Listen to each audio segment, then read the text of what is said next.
Magandang araw, Bayang Pilipinas. At ngayon nandito tayo sa clinic. So wala man akong ginagawa na. So pag wala akong ginagawa, pumupunta ako dito. At dito kasi medyo tahimik. So ayan, kahit papano, na-relax yung pag-iisip ko dito. At pero may mga sounds pa rin kasi dito araw-araw pag pupunta ako dito. Ito. Yan, yung air condition na yan, andyan kasi sa kabila, may mga bahay dyan at pumapasok yung sounds galing doon sa kabila, tumatagos yun sa aircon. So, lagi may nagbe-video okay dyan.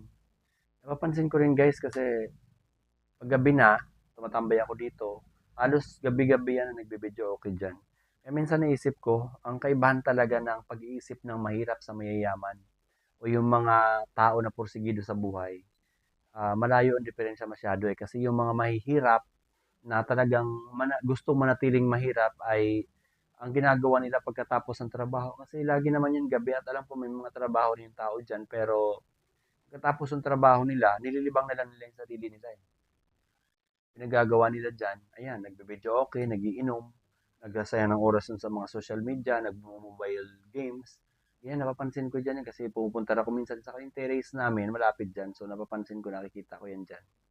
At compare naman sa akin, isang negosyante, ang ginagawa ko, actually pagkatapos ng trabaho ko, nakaplano na kagad yung 5 to 9 ko kung anong gagawin ko, ano yung mga podcast na papanoorin ko, ano yung aralin ko, at yung mga kinabukasan na trabaho ko, ginagawa ko ngayon yan, pre-prepared ko ngayon yan para kinabukasan, ni-remind ko na lang sila sa mga to-do works ko.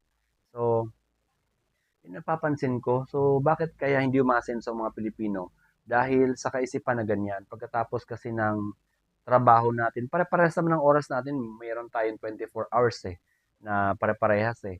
Pero, yung paggamit nung after 5 p.m. kasi ako, nagtatrabaho din naman ako po, pasok ko sa office, alas 7, andyan na ako. Alas 5, gumigising ako. Tapos, alas 5 ng hapon, out na yung mga empleyado namin, ako nagsisimula na rin akong gumawa ng mga produktibo kong trabaho. Alas 5 yun hanggang alas 9 ng gabi. So, yan ang napapansin ko kung bakit nahahadlangan yung pag-asenso ng mga kababayan nating Pilipino dahil sa nililibang na lang kasi nila yung mga sarili nila. Wala na silang ibang produktibong ginagawa after nung 5 p.m. So, dyan tayo nagkakatalo.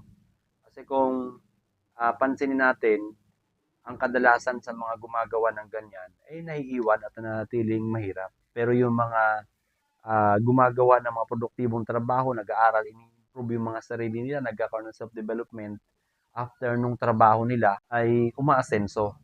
O ganun din naman kasi ako eh. Dati nung nagtatrabaho ako, pagkatapos ng alas 5, naghahakot pa ako ng scrap, nag-aaral ako. Hindi ko sinasayang yung mga oras ko. Minsan talagang kung kailangan habaan ko pa, umabot pa ako ng alas 10, alas 11 niyan para makapag-aral lang or may mga trabaho akong produktibo na nakakadagdag dun sa income ko. Ayan ang kaibahan ng kaisipan ng mga mayayaman sa kaisipan ng mga mahirap. So, ayan. Kung tatamaan man yung mga kababayan natin dyan, pasensya na kayo kasi yan talaga napapansin ko. So, yun lang. Magandang araw, Bayan Pilipinas.